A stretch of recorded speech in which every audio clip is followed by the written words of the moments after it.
You're listening to the AstroMommy Daily Horoscope, a forecast that hopes to shine a light in the dark, helping us all see where we've been, where we are, and where we're going. Whether you're a first-time listener or a long-time subscriber, thanks for being here. I truly appreciate you being in the AstroMommy community. I hope you enjoyed today's horoscope and card reading. If you would like to support the AstroMommy Newsletter, there are several ways to do so. Subscribe on Substack, share it with a friend, schedule a reading, check out my family's Etsy shop, Metaphysical Flamingo, or just leave a tip. Without further ado, here is the Daily Horoscope.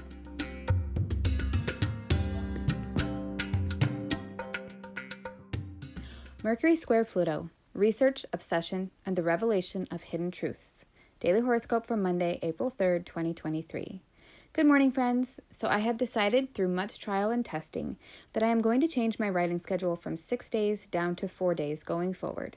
After last month's experimentation with taking a couple of days off per week when there weren't any major transits, I decided that it would be better if you all knew which days you can expect to post instead of it changing from week to week. And 4 days per week of posting seems to be the sweet spot that feels right to me.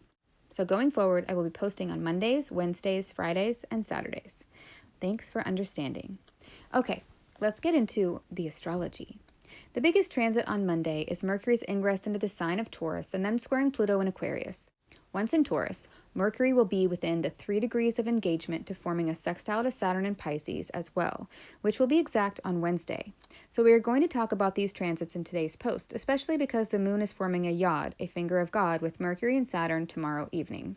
Let's first talk about Mercury square Pluto. The last time that Mercury squared Pluto was when Mercury was in Libra on October 27, 2022, and Pluto was at 26 degrees of Capricorn. Mercury in Taurus will square Pluto in Aquarius at 2:55 p.m. Eastern Time at 0 degrees 10 minutes of their respective signs. I think this is really interesting because Pluto is in the bound of Mercury, and so there's yet another emphasis of things mercurial being activated by this square. Mercury represents commerce, trade, communication, messages, and travel, and Pluto represents death, rebirth, transformation, and things that come out of the deep depths of the earth. When Mercury and Pluto come together in a hard square aspect, you can expect deep and penetrating conversations, impatience, and obsessive tendencies. You may also experience a profound change in your environment. In the news, you could read or hear about deaths, travel calamities, and near-death experiences. I am already feeling this obsessive urge to research things this morning, namely homeschooling techniques and curriculum plans. This is the biggest reason why my horoscope is just coming out now. I spent the majority of my morning poring over a new book that I started reading about how to read the great books. I plan to apply the author's techniques not only for teaching my kids, but also to reading the endless list of astrology books, both modern and ancient, that I desire to read and absorb. I also had a great conversation with my husband about the book and its studying strategies. Very Mercury-Pluto. The moon is making several quincunxes to all the planets in Aries today, first to the sun, then Chiron, and finally Jupiter, so there could be a serious desire to make lists and plans and be averse to impulsive, reckless, or hasty behavior. We could feel like we want it all right now, but we know we have to be patient and wait for things. There could also be hurt feelings or old baggage that we don't really want to deal with that may come up and be annoying. I feel like leaning into the Virgo moon energy may be helpful here and focusing on organizing, planning, and counting up inventory.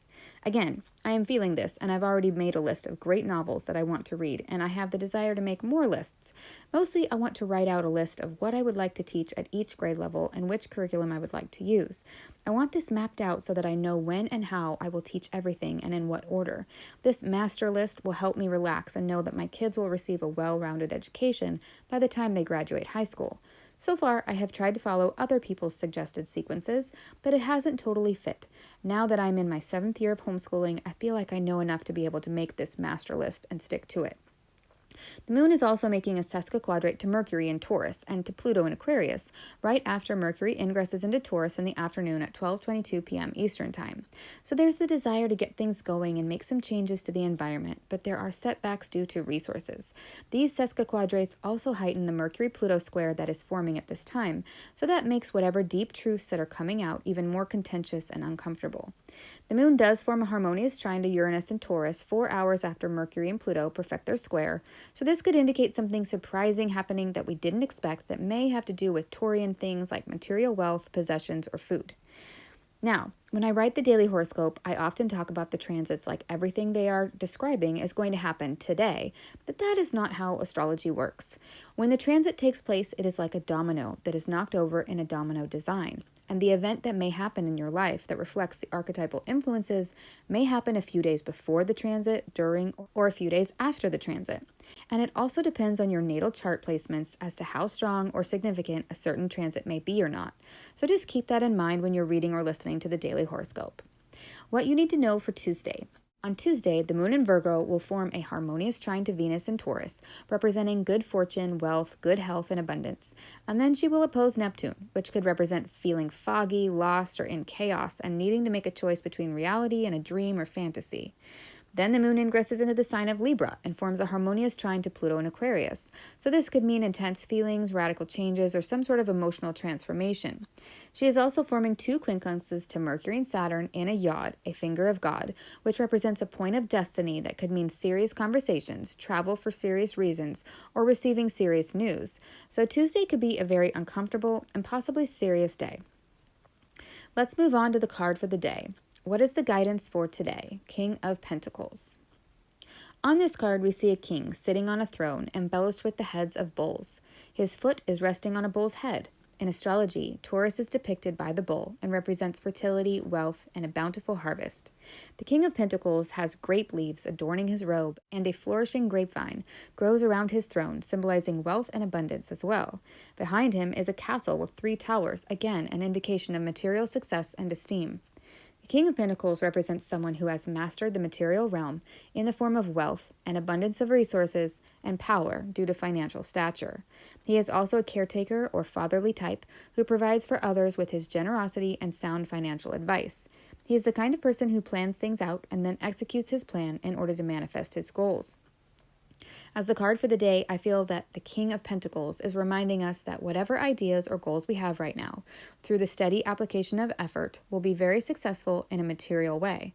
This card could also be representing someone you know who is skilled financially or whom you deem wise coming into your life and sharing their knowledge with you.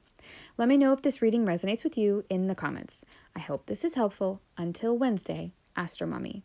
Thank you for reading or listening to the Daily Horoscope. Quick links and resources can be found at the bottom of the newsletter. Today's card was pulled from the A.E. Waite Holographic Tarot, available on Amazon. If you seek knowledge and enlightenment, the AstroMommy Newsletter may be right for you. Side effects of reading or listening to the AstroMommy Newsletter are common and include joy, jubilation, delight, happiness, gratitude, love, triumph, feeling in tune with the universe, experiencing deep insights, reflections, and contemplations, a lightened soul, a lighter step, feeling awake when others are asleep, illuminated, enlightened, having spiritual experiences, noticing repeating numbers, animals in nature, or songs on the radio that speak to you, getting vibes, clairvoyance, clairaudience, and clairsmelliance, feeling like you know secret language, biophilia, crying tears of joy, emotional literacy, feeling lively, stable, exalted, having an auric glow, or feeling like you woke up on the right side of the bed have all been reported. If you purchase anything through the affiliate links that I provide in the newsletters, I will make a very small commission. Thanks for listening.